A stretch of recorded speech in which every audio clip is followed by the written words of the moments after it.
bénissons Seigneur pour ta grâce. Nous disons gloire à ton Saint-Nom pour tout ce que tu fais. Tout ce que tu fais est bon. Et je prie que, comme d'habitude, ce message touche plus d'une personne.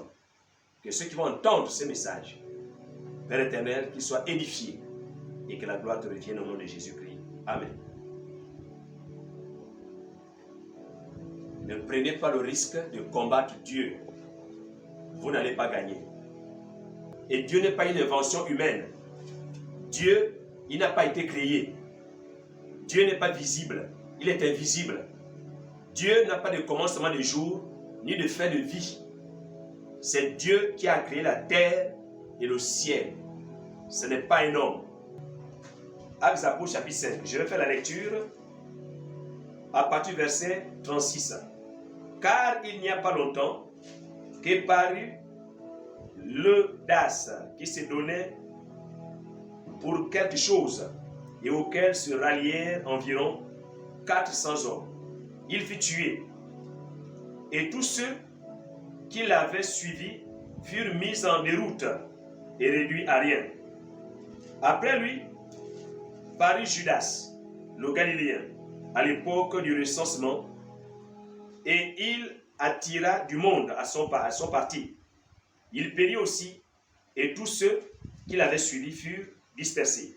Et maintenant, je vous le dis, ne vous occupez plus de ces hommes et laissez-les aller. Si cette entreprise ou cette œuvre vient des hommes, elle se détruira. Mais si elle vient de Dieu, vous ne pourrez la détruire. Ne courez pas le risque de combattre contre Dieu. Ne courez pas le risque de combattre contre Dieu. Vous et moi, nous sommes nés d'un père et d'une mère. Et nous avons trouvé cette terre, on a trouvé ce ciel. Jésus est le Fils du Dieu vivant d'Israël qui a créé la terre et le ciel. Ce Dieu vivant d'Israël n'a pas créé que la terre d'Israël, mais il a créé la terre et le ciel, toute la terre. Et quand nous voyons ce qu'il est venu faire, il a été maltraité par les siens, il a été incompris et tué par ses propres frères. Alors, voilà notre Sauveur, notre Seigneur. Il est revenu à la vie au 3e jour et il est assis à la droite de Dieu le Père. Dieu est esprit. On ne le voit pas, mais lui, il nous voit. Il entend tout, il sait tout. Ce texte des Actes des Apôtres parle effectivement des apôtres. Frères et sœurs, messieurs, madame, vous qui m'écoutez, ne combattez pas Dieu.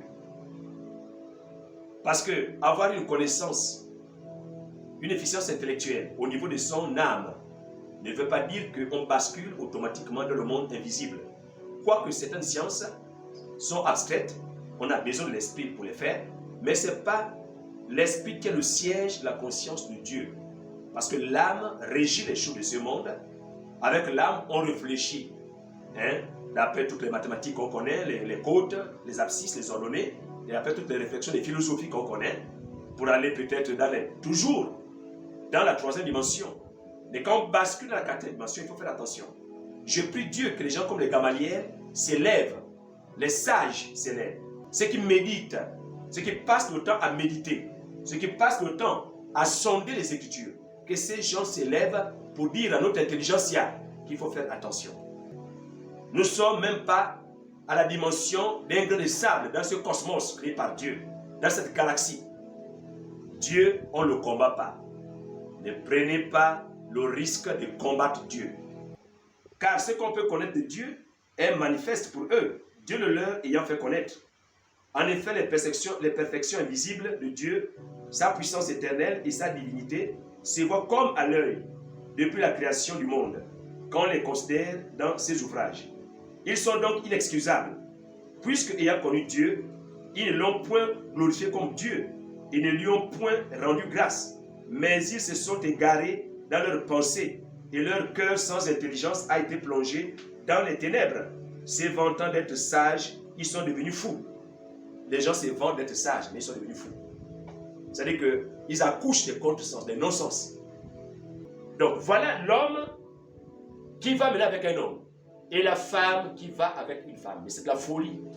Alors Jésus vint de la Galilée au Jourdain vers Jean pour être baptisé par lui. Mais Jean s'y opposait en disant: c'est moi qui ai besoin d'être baptisé par toi et tu viens à moi. Jésus lui répondit, laisse faire maintenant, car il est convenable que nous accomplissions ainsi tout ce qui est juste. Et Jean ne lui résista plus. Devant ce qui est juste, on ne résiste pas. On cite les lois, mais que les lois soient justes.